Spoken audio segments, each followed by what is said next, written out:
اعوذ باللہ من الشیطان الرجیم بسم اللہ الرحمن الرحیم الحمد للہ رب العالمین والصلاة والسلام علی سید المرسلین وآلہ الطیبین الطاہرین المعصومین المظلومین۔ عزیزان محترم، پروگرام بیان القرآن میں آپ کو خوش آمدید کہتا ہوں، اور سورہ بقرہ جاری ہے۔ گزشتہ ویڈیو میں ہم پہنچے تھے سورہ بقرہ کی آیت نمبر 89 تک، کہ جس میں نے آپ کے سامنے یہ خلاصہ پیش کیا تھا کہ بنی اسرائیل نے رسول اللہ صلی اللہ علیہ وآلہ وسلم کا انکار کیا اور اپنی پوزیشن کو واضح کیا، وہ یہودی ہی رہے، لیکن ایک گروہ ایسا تھا جس نے زبان سے کلمہ پڑھا اور رسول اللہ صلی اللہ علیہ وآلہ وسلم کے رسول اللہ ہونے کی گواہی دی۔ اللہ رب العالمین نے اس گروہ کو قرآن میں جھوٹا کہا۔ اس گروہ نے رسول اللہ صلی اللہ علیہ وآلہ وسلم کے سامنے بیٹھ کر رسول اللہ کی مخالفت کی۔ اسی گروہ نے رسول اللہ صلی اللہ علیہ وآلہ وسلم کی اطاعت و فرمانبرداری کا اظہار کیا، لیکن یہی لوگ جب اطاعت و فرمانبرداری کا اظہار کرتے تھے، پھر اپنے گھروں میں جا کر رسول اللہ کی مخالفت کی باتیں کرتے تھے۔ میں نے آپ کے سامنے یہ تمام تر باتیں پیش کی تھی، اور قرآن سے ان کے جو بھی عمل ہیں وہ آپ کے سامنے پیش کیے تھے، کس طرح یہ رسول اللہ صلی اللہ علیہ وآلہ وسلم کی مخالفت کرتے تھے۔ یہ وہ گروہ ہے جو یہودیت سے زیادہ خطرناک گروہ ہے، کہ جس نے اسلام کو نقصان پہنچایا۔ رسول اللہ صلی اللہ علیہ وآلہ وسلم نے جو ہدایت کا رستہ فراہم کیا تھا، اس کے خلاف کھڑے ہوئے۔ عزیزان محترم، آج کے درس کی طرف پڑھتے ہیں، اور آج کے ہمارے درس کی پہلی آیت ہے سورہ بقرہ کی آیت نمبر 90، کہ جس میں اللہ رب العالمین فرماتا ہے: بسم اللہ الرحمن الرحیم، بئس ما اشتروا به انفسهم ان يكفروا بما انزل الله بغيا ان ينزل الله من فضله على من يشاء من عباده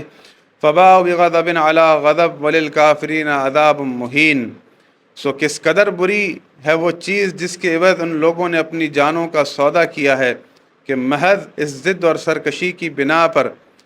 اس چیز کو جو اللہ نے نازل کی ہے اس کا انکار کر دیا، کہ اس نے اپنے بندوں میں سے ایک خاص بندے نبی خاتم علیہ الصلاۃ والسلام پر اپنے فضل و کرم سے کیوں وہی نبوت و کتاب نازل کر دی، بس وہ اس روش کے نتیجے میں اللہ کے غضب بالائے غضب کے سزاوار ہوئے، اور کافروں کے لیے ذلت آمیز عذاب ہے۔ عزیزان محترم، آج کے ہمارے بیان کی یہ پہلی آیت سورہ بقرہ کی آیت نمبر 90، اس میں اللہ رب العالمین اب یہ فرما رہا ہے کہ بئس ما اشتروا به انفسهم، سو کس قدر بری وہ چیز ہے کہ جس کے عوض ان لوگوں نے اپنی جانوں کا سودا کیا، کہ محض اس ضد اور سرکشی کی بنا پر جو چیز اللہ نے نازل کی ہے اس کا انکار کر دیا، کہ اللہ نے یہ کتاب رسول اللہ صلی اللہ علیہ وآلہ وسلم پر کیوں نازل کی ہے، جو کہ ان کے خاص بندے تھے۔ اللہ رب العالمین نے اپنے فضل سے رسول اللہ صلی اللہ علیہ وآلہ وسلم پر وحی کی، انہیں نبوت عطا کی، انہیں کتاب عطا کی، لیکن وہ اس حسد سے کہ یہ ہم میں سے نہیں ہے، رسول اللہ صلی اللہ علیہ وآلہ وسلم پر اللہ کا خاص فضل ہے، اللہ رب العالمین نے انہیں رحمت للعالمین بنا کر بھیجا ہے، اور حضرت اسماعیل علیہ السلام کی ذریت میں سے رکھا ہے۔ ان یہودی لوگوں نے رسول اللہ صلی اللہ علیہ وآلہ وسلم کے اس فضل کا انکار کیا، کیونکہ وہ حاسد تھے، حسد کرتے تھے کہ یہ منصب ہم بنی اسرائیل میں سے کسی کو کیوں نہیں ملا۔ اسی وجہ سے انہوں نے رسول اللہ صلی اللہ علیہ وآلہ وسلم کا انکار کیا، اللہ کے نور کا انکار کیا۔ اب اللہ رب العالمین یہ فرما رہا ہے کہ یہ کس قدر بری چیز ہے کہ جس کے عوض انہوں نے اپنی جانوں کا سودا کیا ہے، یعنی رسول اللہ صلی اللہ علیہ وآلہ وسلم ان کے پاس قرآن لے کر آئے ہیں۔ یہ وہ قرآن ہے کہ جو گزشتہ کتابوں کی بھی تصدیق کرتا ہے، اور ان کی کتابوں میں اللہ کے رسول صلی اللہ علیہ وآلہ وسلم نے اپنے آنے کی بشارتیں سنائی، تمام تر چیزیں ان پر واضح کر دی، لیکن انہوں نے اپنے حسد کو مقدم رکھا، رسول اللہ صلی اللہ علیہ وآلہ وسلم سے حسد کیا۔ اللہ رب العالمین نے ان پر قرآن نازل کیا، وہ باتیں نازل کی کہ جو حق ہیں، اور ان یہودی لوگوں نے اس کا انکار کیا، اللہ کے فضل کا انکار کیا، کہ اللہ رب العالمین نے رسول اللہ صلی اللہ علیہ وآلہ وسلم پر ایک خاص فضل کیا ہے، کہ ان کے اوپر قرآن کو نازل کیا ہے اور انہیں عالمین کے لیے رحمت بنا کر بھیجا ہے۔ اللہ رب العالمین فرما رہا ہے کہ اس انکار کی وجہ سے تم غضب بالائے غضب کے سزاوار ہوئے، اور کافروں کے لیے ذلت آمیز عذاب ہے۔ یعنی ان کے اس انکار کی وجہ سے اللہ رب العالمین یہ فرما رہا ہے کہ تم غضب بالائے غضب کے سزاوار ہوئے، اور اللہ رب العالمین کافروں کے لیے ذلت آمیز عذاب رکھتا ہے۔ یعنی ان یہودیوں کو اللہ رب العالمین نے کافروں کے ساتھ کھڑا کر دیا کہ رسول اللہ صلی اللہ علیہ وآلہ وسلم کا انکار کفر ہے۔ اب چاہے وہ دعویٰ کرتا رہے کہ میں گزشتہ نبی کی شریعت پہ ہوں، میں گزشتہ کتاب کو ماننے والا ہوں، لیکن اللہ رب العالمین اس انکار کو کفر کہتا ہے اور یہ بشارت دیتا ہے کہ ان لوگوں کو ذلت کا عذاب ہوگا۔ عزیزان محترم، اس سے اگلی آیت میں اللہ رب العالمین فرماتا ہے، سورہ بقرہ کی آیت نمبر 91، بسم اللہ الرحمن الرحیم، وَإِذَا قِيلَ لَهُمْ آمِنُوا بِمَا أَنزَلَ اللَّهُ قَالُوا نُؤْمِنُ بِمَا أُنزِلَ عَلَيْنَا وَيَكْفُرُونَ بِمَا وَرَاءَهُ وَهُوَ الْحَقُّ مُصَدِّقًا لِمَا مَعَهُمْ قُلْ فَلِمَ تَقْتُلُونَ أَنبِيَاءَ اللَّهِ مِن قَبْلُ إِن كُنتُم مُؤْمِنِينَ۔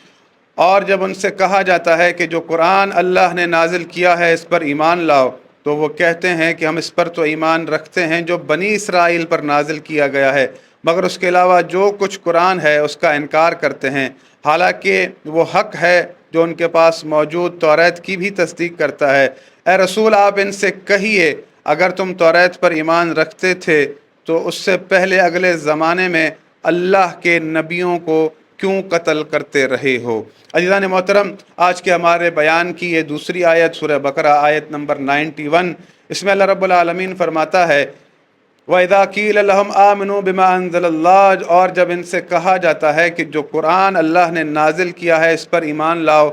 تو وہ کہتے ہیں کہ ہم تو اسی پر ایمان لائیں گے، بما انزل علینا ویکفرون بما وراءہ، ہم تو فقط اسی پر ایمان لائیں گے کہ جو بنی اسرائیل پر نازل ہوا ہے، یعنی ہم فقط اور فقط توریت پر ایمان لائیں گے، اس کے علاوہ ہم قرآن پر ایمان نہیں لائیں گے۔ تو اللہ رب العالمین فرما رہا ہے کہ وَهُوَ الْحَقُّ مُصَدِّقًا لِمَا مَعَهُمْ، یہ قرآن اللہ کی طرف سے حق ہے، جو توریت تمہارے پاس موجود ہے اس کی بھی تصدیق کرتا ہے۔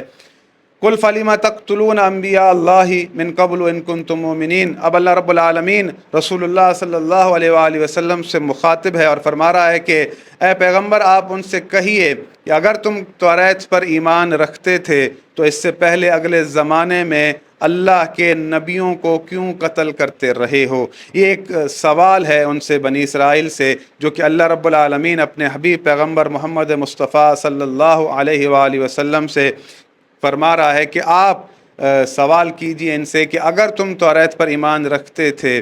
تو اس سے پہلے زمانے میں انبیاء کو کیوں قتل کرتے رہے ہو۔ آیت میں اللہ رب العالمین انہیں دعوت دے رہا ہے کہ قرآن پر ایمان لاؤ، تو وہ کہتے ہیں کہ ہم تو فقط اس کتاب پر ایمان لائیں گے جو بنی اسرائیل کے لیے ہے، یعنی فقط توریت پر ایمان لائیں گے اور کتابوں پر ایمان نہیں لائیں گے، قرآن پر ایمان نہیں لائیں گے۔ تو اللہ رب العالمین فرما رہا ہے کہ یہ قرآن مجھ اللہ کی طرف سے حق ہے، جو توریت تمہارے پاس ہے اس کی بھی تصدیق کرتا ہے۔ تو پھر اللہ رب العالمین رسول اللہ صلی اللہ علیہ وآلہ وسلم سے فرما رہا ہے کہ آپ ان سے یہ سوال کریں کہ اگر تم توریت پر ایمان رکھتے تھے تو اس سے پہلے اگلے زمانے میں اللہ کے نبیوں کو کیوں قتل کرتے رہے ہو۔ اگر تم یہ دعویٰ کر رہے ہو کہ تم حق پر ہو اور توریت پر باقی رہنا تمہارے لیے حق ہے، تو یہ توریت تو تمہارے پاس پہلے بھی تھی اور تم تب بھی سرکش تھے۔ توریت پر ایمان رکھنے کی بات کرتے ہو تو یہ توریت بھی اللہ کی کتاب تھی، تو اس سے پہلے کیوں تم نبیوں کو قتل کرتے رہے ہو؟ تم کیوں ان لوگوں کو قتل کرتے رہے ہو جو تمہیں عدل قائم کرنے کا حکم دیتے تھے؟ تم کیوں انبیاء کے اوصیاء کو قتل کرتے رہے ہو؟ یہ ساری مثالیں آپ کے سامنے موجود ہیں کہ کس طرح بنی اسرائیل انبیاء کو اور ان کے اوصیاء کو قتل کر دیا کرتے تھے۔ اللہ رب العالمین یہ فرما رہا ہے کہ تمہارا فقط یہ کہنا کہ ہم توریت پر ایمان رکھتے ہیں، یہ تو دعویٰ تم پہلے بھی کرتے رہے ہو اور تمہارے اجداد کرتے رہے ہیں، لیکن باوجود توریت کو ماننے کے اس آئین کو نہیں مانتے تھے۔ وہ جو چیزیں انبیاء لے کر آتے تھے اگر تمہارے ہوائے نفس کے خلاف ہوتی تھی تو تم اسے نہیں مانتے تھے اور تم انبیاء کو قتل کر دیتے تھے اور بعد انبیاء کی تکذیب کیا کر دیتے تھے۔ یہ فقط بہانہ ہے کہ ہم تو فقط توریت کو مانیں گے، ہم قرآن کو نہیں مانیں گے۔ در حقیقت ان کا ہدف یہ تھا کہ ہم رسالت محمد مصطفیٰ صلی اللہ علیہ وآلہ وسلم کو نہیں مانیں گے اور ان کے اوصیاء کو نہیں مانیں گے۔ ان کا در حقیقت انکار اس بنا پر تھا کہ ہمارے پاس جو جاہ و جلال ہے بنی اسرائیل کے پاس، اگر ہم ذات محمد مصطفیٰ پر ایمان لے آئے، ان کے اوصیاء پر ایمان لے آئے، اس ہدایت کو مان لیا، تو جو ہمارا جاہ و جلال ہے، جو ہم بنی اسرائیل کا عقیدہ رائج ہے بنی اسرائیل کے اندر، وہ سب کا سب چلا جائے گا۔ ہمارا جو مذہب ہے وہ فنا ہو جائے گا، ختم ہو جائے گا، ہمیں اسلام پر چلنا پڑے گا۔ وہ اسی بنا پر، اس حسد کی بنا پر رسول اللہ صلی اللہ علیہ وآلہ وسلم کا انکار کر رہے تھے اور ان کے اوصیاء کا انکار کر رہے تھے۔ اللہ رب العالمین ان سے یہ فرما رہا ہے کہ یہ انکار جو تم کر رہے ہو، یہ تمہاری گزشتہ روش رہی ہے کہ تم پہلے بھی سرکش تھے، آج بھی سرکش ہو۔ عزیزان محترم، اگلی آیت میں اب اللہ رب العالمین فرماتا ہے سورہ بقرہ آیت نمبر 92 میں، بسم اللہ الرحمن الرحیم، وَلَقَدْ جَاءَكُم مُوسَىٰ بِالْبَيِّنَاتِ ثُمَّ اتَّخَذْتُمُ الْعِجْلَ مِن بَعْدِهِ وَأَنتُمْ ظَالِمُونَ، اور یقیناً موسیٰ تمہارے پاس کھلے ہوئے معجزے لے کر آئے، پھر بھی تم ایسے ظالم تھے کہ ان کے کوہ طور پر جانے کے بعد بچڑے کو معبود بنا لیا۔ عزیزان محترم، آج کے ہمارے بیان کی یہ تیسری آیت سورہ بقرہ آیت نمبر 92، کہ اس میں اللہ رب العالمین اب یہ فرما رہا ہے کہ تمہارے ایمان کا یہ حال تھا کہ موسیٰ تمہارے پاس کھلے ہوئے معجزے لے کر آئے تھے، کہ موسیٰ کو ہم نے اپنے پاس بلایا 40 راتوں کے وعدے پر۔ موسیٰ تمہارے پاس سے جب گئے تو تمہارے ایمان کا حال یہ تھا کہ تم نے بچڑے کو اپنا معبود بنا لیا۔ عزیزان محترم، کیونکہ یہ آیت پچھلی آیت سے ریلیٹ کرتی ہے، اس آیت کی تفسیر میں امام حسن عسکری علیہ الصلوۃ والسلام فرماتے ہیں کہ بنی اسرائیل نے اللہ کے رسول صلی اللہ علیہ وآلہ وسلم کا انکار کیا اور ان کے اوصیاء کا انکار کیا، حالانکہ انہوں نے رسول اللہ صلی اللہ علیہ وآلہ وسلم کو دیکھا، امیر المومنین علی علیہ الصلوۃ والسلام کو دیکھا، ان کو آزمایا اور ان سے سوالات کیے، ان کے معجزات دیکھے، لیکن پھر بھی انکار کر دیا اور یہ کہا کہ ہم تو فقط اسی شریعت کو مانیں گے، اسی کتاب کو مانیں گے کہ جو بنی اسرائیل پر اتری ہے، اور توریت پر خود کو موقوف کر دیا، قرآن کا انکار کیا، رسول اللہ صلی اللہ علیہ وآلہ وسلم کا رسالت کا انکار کیا، اور خاص جو پچھلی آیت میں بات تھی کہ جو اللہ نے نازل کیا ہے، یعنی وہ راہ ہدایت جو قیامت تک رہنی تھی، امیر المومنین علی علیہ الصلوۃ والسلام کے بعد جو اوصیاء تھے امام مہدی تک، اس کا انکار کیا، یعنی در حقیقت انہوں نے اللہ کی ہدایت کا انکار کیا اور اپنے لیے یہ خود کو موقوف کیا کہ ہم توریت پر ہی باقی رہیں گے۔ تو اللہ رب العالمین نے یہ فرمایا کہ تم توریت کی بات کرتے ہو، حالانکہ توریت تو تمہارے پاس پہلے بھی تھی، باوجود توریت ہونے کے تم نے انبیاء کو قتل کیا۔ اب اللہ رب العالمین اس آیت کے اندر ان کے ایمان کا میزان بیان کر رہا ہے کہ کس قدر وزنی ہے۔ اللہ رب العالمین یہ فرما رہا ہے کہ تمہارا ایمان تو یہ تھا کہ موسیٰ کو اللہ رب العالمین نے بلایا چند راتوں کے وعدے پر، تو ان کے جانے کے بعد تمہارے ایمان کی حیثیت یہ تھی کہ تم نے ایک بچڑے کو اپنا معبود بنا لیا تھا اور تم نے اسے سجدہ کیا تھا، اور آج خود کو کہتے ہو کہ ہم توریت کے ماننے والے ہیں، یعنی اس قرآن کو انکار کر رہے ہو، یعنی تمہاری ایمان کی کوئی حیثیت نہیں ہے، یہ فقط اور فقط تمہارا قیاس ہے، تمہارا خیال ہے کہ جس پر تم چلتے ہو، جو کہ فقط اور فقط حسد پر مبنی ہے، کہ تم اپنی برتری چاہتے ہو، خود کو ایک یعنی اعلیٰ نسل سمجھتے ہو اور چاہتے ہو کہ ہم بنی اسرائیل اختصاص رکھتے ہیں اور ہمارا اپنا ایک دین ہے، ہماری اپنی ایک شریعت ہے۔ اللہ رب العالمین نے گزشتہ قوموں میں ہمیں سب سے ممتاز رکھا ہے اور دنیا کے اندر تمام دوسرے جو گروہ ہیں ان سب سے ممتاز رکھا ہے۔ تو اللہ رب العالمین در حقیقت اس آیت میں ان کے ایمان کی حیثیت بتا رہا ہے کہ تمہارے ایمان کی کوئی حیثیت نہیں ہے، تمہاری کوئی حیثیت نہیں ہے، تمہارا حال تو یہ ہے کہ ایک نبی جو تمہیں بہت سارے معجزات دکھا کر اور تھوڑے سے عرصے کے لیے تم سے دور کیا گیا، تم نے اپنا معبود ہی بدل ڈالا۔ عزیزان محترم، اگلی آیت کی طرف بڑھتے ہیں، سورہ بقرہ آیت نمبر 93، کہ اس میں اللہ رب العالمین فرماتا ہے، بسم اللہ الرحمن الرحیم، وَإِذْ أَخَذْنَا مِيثَاقَكُمْ وَرَفَعْنَا فَوْقَكُمُ الطُّورَ خُذُوا مَا آتَيْنَاكُمْ بِقُوَّةٍ وَاسْمَعُوا قَالُوا سَمِعْنَا وَعَصَيْنَا وَأَشْرِبُوا فِي قُلُوبِهِمُ الْعِجْلَ بِكُفْرِهِمْ قُلْ بِئْسَ مَا يَأْمُرُكُمْ بِهِ إِيمَانُكُمْ إِن كُنتُم مُّؤْمِنِينَ۔ اور وہ وقت یاد کرو کہ جب ہم نے تم سے عہد و پیمان لیا تھا اور تمہارے اوپر کوہ طور کو بلند کیا اور کہا تھا کہ جو کچھ ہم نے تمہیں دیا ہے اسے مضبوطی سے پکڑ لو اور جو کچھ اس میں ہے اسے غور سے سنو۔ تو تمہارے اسلاف نے زبان سے کہا کہ ہم نے سن تو لیا، دل میں کہا کہ ہم عمل نہیں کریں گے، اور ان کے کفر کی وجہ سے ان کے دلوں میں بچھڑے کی محبت بیٹھ گئی تھی۔ اے رسول ان سے کہیے اگر تم مومن ہو تو تمہارا ایمان تمہیں بہت ہی برے کاموں کا حکم دیتا ہے، یہ عجیب ایمان ہے۔ عزیزان محترم، سورہ بقرہ آیت نمبر 93، اس میں اللہ رب العالمین دوبارہ بنی اسرائیل کو اس عہد کو یاد دلا رہا ہے اور فرما رہا ہے کہ اس وقت کو یاد کرو کہ جب ہم نے تم سے عہد و پیمان لیا تھا، خذوا ما آتیناکم بقوۃ واسمعوا، تمہارے اوپر کوہ طور بلند کیا تھا اور کہا تھا کہ اس چیز کو پکڑ لو اور اچھے طریقے سے سن لو۔ قالوا سمعنا وعصینا، تمہارے بزرگوں نے عہد کیا تھا، کہا تھا کہ ہم نے سن لیا، وعصینا، اور دل میں اس کا انکار کیا اور کہا کہ ہم اس بات کو نہیں مانیں گے۔ وَأُشْرِبُوا فِي قُلُوبِهِمُ الْعِجْلَ بِكُفْرِهِمْ، اور ان کے دلوں کے اندر بچھڑے کی محبت بیٹھ گئی تھی۔ اے رسول کہیے کہ اگر تم مومن ہو تو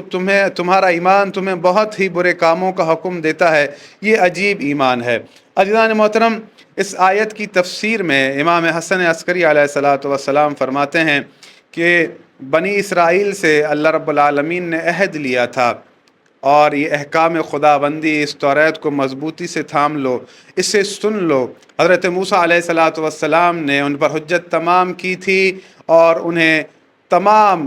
دنیا کے لیے ایک راہ ہدایت فراہم کی تھی اور کہا تھا کہ تم اپنی نسلوں تک یہ باتیں پہنچانا کہ ہدایت کے لیے اللہ رب العالمین نے رحمت للعالمین حضرت محمد مصطفیٰ صلی اللہ علیہ وآلہ وسلم کو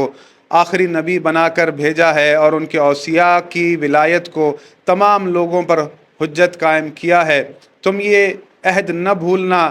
آنے والی نسلوں کو بتاتے رہنا کہ محمد مصطفیٰ صلی اللہ علیہ وآلہ وسلم آئیں گے، تمہیں ان پر ایمان لانا ہے، ان کے اوصیاء پر ایمان لانا ہے، ان کے اوصیاء میں قیامت تک ہادی رہیں گے، وہ امت کے ہادی ہوں گے، وہ تمام دنیا کے مومنین کے ہادی ہوں گے۔ تم اس عہد کو مت بھولنا، اس عہد کو یاد رکھنا۔ بعض لوگوں نے اس عہد کو مانا تھا لیکن دلوں میں یہ کہا تھا۔ اللہ رب العالمین آیت میں اس بات کی طرف اشارہ کر رہا ہے کہ قالوا سمعنا وعصینا، انہوں نے کہا کہ ہم نے سن لیا اور دل میں کہا کہ ہم عمل نہیں کریں گے۔ وَأُشْرِبُوا فِي قُلُوبِهِمُ الْعِجْلَ بِكُفْرِهِمْ، ان کے دلوں کے اندر بچھڑے کی محبت بیٹھ گئی تھی۔ عزیزان محترم، بنی اسرائیل نے دوبارہ کبھی بچھڑے کو معبود نہیں بنایا،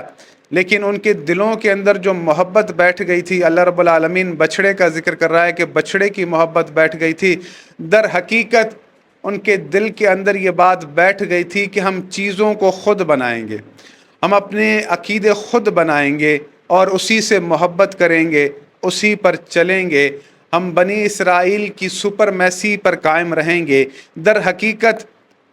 اللہ رب العالمین اب یہ فرما رہا ہے کہ قُلْ بِئْسَ مَا یَأْمُرُکُم بِهِ ایمانکم ان کنتم مؤمنین، کہ اے محمد صلی اللہ علیہ وآلہ وسلم آپ ان سے کہیے کہ اگر تم یہ کہتے ہو کہ تم مومن ہو تو تمہیں تمہارا ایمان بہت ہی برے کاموں کا حکم دیتا ہے۔ یہ عجیب ایمان ہے کہ اللہ جو چیز منوانا چاہ رہا ہے اسے نہیں مانیں گے، بلکہ وہ مانیں گے جو ہمارا دل چاہتا ہے، اپنے ہوائے نفس پر چلیں گے۔ اللہ رب العالمین یہ سوال کر رہا ہے کہ یہ کیسا عجیب ایمان ہے۔ آپ ان سے سوال کیجئے کہ اگر تمہارا یہ ایمان ہے تو یہ بہت ہی برا ایمان ہے جو تمہیں برے کام کا حکم دیتا ہے۔ در حقیقت ایمان تو یہ ہے کہ انسان اللہ کی باتوں پر سرنڈر ہو جائے، اللہ کی باتوں کے آگے سر تسلیم خم ہو جائے۔ جو اللہ رب العالمین منوانا چاہ رہا ہے، جو اللہ رب العالمین راہ ہدایت دکھانا چاہ رہا ہے، اللہ اس راہ ہدایت پر چلے، نہ کہ اپنے لیے خود ایک راہ بنائے اور پھر اس پر چلے۔ حالانکہ یہ راہ بنانا خود اپنے لیے مشکلات کھڑی کرنا ہے، کیونکہ اللہ کا ہادی ہی اللہ کی سبیل پر بہتر طریقے سے چلا سکتا ہے، اور یہی اللہ کی سبیل جنت کا راستہ بناتی ہے، یہ اس دنیا سے جنت کی طرف لے جاتی ہے۔ لیکن جو لوگ اپنے خواہشات نفسانی کو اپنا اللہ بناتے ہیں اور کہتے ہیں کہ جیسا ہم چاہیں ویسا ہو، یہ لوگ در حقیقت اہل ایمان نہیں ہوتے بلکہ یہ اہل کفر ہوتے ہیں۔ اور یہ کفر انہیں کیسی دعوت دیتا ہے، اور خود دعویٰ کرتے ہیں کہ ہم اہل ایمان ہیں۔ یہ اہل ایمان ہونے کا دعویٰ نہیں بلکہ یہ در حقیقت خود کو دھوکہ دینا ہوتا ہے۔ اللہ رب العالمین یہ عہد انہیں یاد دلا رہا ہے بارہا گزشتہ آیتوں میں نے آپ کے سامنے وضاحت کی تھی کہ اللہ رب العالمین نے کہا تھا کہ اس عہد کو مضبوطی سے تھام لو، راہ ہدایت کو تھام لو، ذات محمد مصطفیٰ صلی اللہ علیہ وآلہ وسلم کی پیشن گوئی کو تھام لو، اور ان کے بعد آنے والے ان کے اوصیاء کی پیشن گوئی کو تھام لو، تم کبھی گمراہ نہیں ہوگے۔ انہوں نے اللہ کے وعدے کو بھلا دیا اور خود اسی پرانی شریعت پر قائم رہے، کیونکہ ان کے دلوں کے اندر بچھڑے کی محبت رسوخ کر گئی تھی۔ وہ اللہ کی اطاعت و بندگی نہیں چاہتے تھے، بلکہ شیطان نے ان پر غلبہ حاصل کر لیا تھا، ان کے دلوں کے اندر خواہش نفسانی کو بھر دیا تھا۔ وہ اگر سمجھتے تھے کچھ ہے تو ہماری خواہش ہے، اس کے علاوہ کچھ بھی نہیں ہے۔ عزیزان محترم، جہاں وہ یہ اس قدر دعویٰ کرتے تھے، کیونکہ اللہ رب العالمین اس بات کو جانتا ہے کہ یہ جھوٹے دعوے دار ہیں، جھوٹے ہیں، اب اللہ رب العالمین ان کے سامنے ایک شرط رکھ رہا ہے جو آنے والی آیت میں ہے، سورہ بقرہ آیت نمبر 94۔ اس میں اللہ رب العالمین فرماتا ہے، بسم اللہ الرحمن الرحیم، قل ان کانت لکم الدار الآخرۃ عند اللہ خالصۃ من دون الناس فتمنوا الموت ان کنتم صادقین۔ عزیزان محترم، آج کے ہمارے بیان کی آخری آیت سورہ بقرہ کی آیت نمبر 94۔ اس میں اللہ رب العالمین فرما رہا ہے اپنے حبیب پیغمبر محمد مصطفیٰ صلی اللہ علیہ وآلہ وسلم سے کہ آپ ان سے کہیے، قل ان کانت لکم الدار الآخرۃ عند اللہ خالصۃ من دون الناس فتمنوا الموت ان کنتم صادقین۔ آپ ان سے کہیے کہ آخرت کا گھر جنت، یعنی تم سمجھتے ہو کہ تمہارے لیے مخصوص ہے اور مومنین سے ہٹ کر اور لوگوں سے ہٹ کر کہ تم جنت میں جاؤ گے، اگر دعویٰ میں سچے ہو تو تم موت کی تمنا کرو۔ فتمنوا الموت ان کنتم صادقین، اگر تم صدیق ہو تو موت کی تمنا کرو، یعنی طلب کرو موت کو۔ عزیزان محترم، کیونکہ ان کا یہ دعویٰ تھا، ان کے یہ عقائد تھے، میں نے گزشتہ آیات میں آپ کے سامنے یہ تمام تر باتیں واضح کی تھی کہ ان کا یہ عقیدہ تھا کہ ہم اگر جہنم گئے بھی تو چند دنوں کے سوا وہاں نہیں رہیں گے، ہمیں اللہ جنت میں داخل کرے گا، اللہ کے ہم بیٹے ہیں، اس کے ہم محب ہیں، اللہ ہم سے محبت کرتا ہے، یہ ان کے اندر یعنی خرافات رائج تھے۔ تو اللہ رب العالمین فرما رہا ہے کہ اس تمام تر انکار کے باوجود اگر تم یہ سمجھتے ہو کہ جنت تمہارے لیے مخصوص ہے، تم سب لوگوں سے ممتاز ہو،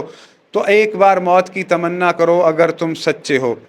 یہ کنڈیشن ان کے سامنے رکھی گئی، یعنی کہ تم اس بات کا اعلان کرو کہ اے اللہ ہمیں موت دے دے، یعنی یہ تمنا کرو اگر تم اپنے دعویٰ کے اندر سچے ہو۔ در حقیقت اس کنڈیشن سے ان کے لیے ایک ڈر تھا، کیونکہ اللہ رب العالمین یہ بات جانتا ہے کہ یہ لوگ جھوٹے ہیں، حالانکہ یہ بات وہ یہودی لوگ خود بھی جانتے تھے کہ ہم جھوٹے ہیں، لیکن پھر بھی وہ سرکشی کرتے تھے، ہٹ دھرم تھے۔ اسی لیے ان کے سامنے یہ کنڈیشن رکھی گئی، اگر تم خود کو سچا کہتے ہو تو موت کی تمنا کرو، موت کی آرزو کرو، تمہیں پتہ چلے کہ مرنے کے بعد حقیقت کیا ہے۔ اس آیت کی تفسیر میں امام باقر علیہ الصلاۃ والسلام فرماتے ہیں کہ رسول اللہ صلی اللہ علیہ وآلہ وسلم کا ان سے یہ کہنا کہ تم موت کی تمنا کرو، اگر وہ اس وقت یہ موت کی تمنا کرتے تو ان کے ناک سے دوسری سانس نہ آتی، بلکہ انہیں اسی وقت موت آ جاتی، لیکن انہوں نے یہ دعا نہیں کی، یہ تمنا نہیں کی کہ ہمیں موت آ جائے، بلکہ انہوں نے یہ چاہا کہ نہیں ہم زندہ رہیں، کیونکہ وہ جانتے تھے کہ اگر ہمیں موت آ گئی، ہم مر گئے اور ہم کٹہرے میں جب آئیں گے، اللہ کی عدالت میں آئیں گے، تو ہمارے پاس ہمارے عقیدے کے دفاع کے لیے کچھ نہیں ہوگا، کیونکہ ہم نے اللہ کی آیتوں کا انکار کیا ہے، اس کے رسول کا انکار کیا ہے، اس کے رسول کے وصی کا انکار کیا ہے، ہم کس طرح سے موت کی تمنا کریں۔ انہوں نے موت کی تمنا نہیں کی۔ اللہ رب العالمین نے یہ کنڈیشن رکھی، اگر سچے ہو تو موت کی تمنا کرو، کیونکہ جب انسان مر جاتا ہے اور اللہ کے حضور پیش ہوتا ہے، اس کے سامنے تمام تر چیزیں واضح ہو جاتی ہیں، حتیٰ کہ انسان قبر میں جاتا ہے، اس کے سامنے تمام تر چیزیں واضح ہو جاتی ہیں۔ موت کی تمنا اس لیے ہے تاکہ تم پر حق واضح ہو، کیونکہ جب انسان کو موت آ جاتی ہے تمام تر چیزیں آشکار ہو جاتی ہیں۔ اللہ کے رسول صلی اللہ علیہ وآلہ وسلم کو اللہ رب العالمین نے حکم کیا کہ آپ ان سے کہیے کہ موت کی تمنا کریں، کیونکہ جب یہ مر جائیں گے اس وقت یہ دیکھ لیں گے مرنے کے بعد کہ اللہ کے پاس کس کی عزت ہے، آیا اللہ واقعی رسول اللہ اور امیر المومنین کو منوانا چاہتا تھا، کیونکہ جیسے ہی یہ مریں گے ان سے سوال ہوگا کہ تمہارے وقت کا امام کون ہے، تمہارا رسول کون ہے، تو یہ جواب نہیں دے سکیں گے، اور اس وقت انہیں اندازہ ہو جائے گا کہ یہ رسول اللہ کیا ہیں، امیر المومنین کیا ہیں۔ اسی لیے ان کے سامنے یہ کنڈیشن رکھی گئی تھی، اور انہوں نے اس چیز کی تمنا نہیں کی، اس چیز کی آرزو نہیں کی، کیونکہ موت فیصلہ ہوتی ہے۔ عزیزان محترم، بعض لوگ امامت کا انکار کرتے ہیں، حالانکہ اللہ رب العالمین نے واضح فرمایا ہے کہ یوم ندعو کل اناس بامامہم، کہ ہر انسان محشر کے روز اپنے امام کے پیچھے بلایا جائے گا۔ جب لوگ دنیا سے چلے جائیں گے، انہیں موت آ جائے گی، جب اللہ رب العالمین یہ سوال کرے گا کہ بتاؤ تمہیں تمہارے وقت کے امام کی معرفت حاصل تھی؟ اور رسول اللہ صلی اللہ علیہ وآلہ وسلم کا یہ واضح فرمان ہے جس کا کوئی انکار نہیں کرتا کہ رسول اللہ صلی اللہ علیہ وآلہ وسلم نے فرمایا تھا کہ من لم یعرف امام زمانہ مات میتۃ جاہلیہ، کہ جو بھی اپنے وقت کے امام کی معرفت کے سوا دنیا سے گیا وہ جاہلیت کی موت مر گیا۔ تو در حقیقت حق کی شناخت ہی سب کچھ ہوتی ہے، یہ معرفت امام ہی ضروری ہوتی ہے کہ انسان دنیا میں پہچانے کہ اس کا ہادی کون ہے جو اسے رشد کرواتا ہے۔ تو جب انسان کو موت آ جاتی ہے، تمام تر چیزیں واضح ہو جاتی ہیں، پھر پچھتانے کا کوئی فائدہ نہیں ملتا، کیونکہ اس وقت انسان کے پاس پھر کچھ باقی نہیں بچتا کہ اب عذر پیش کرے اور اسے معافی مل جائے۔ یہی وقت ہے کہ انسان پہچان لے حق کو،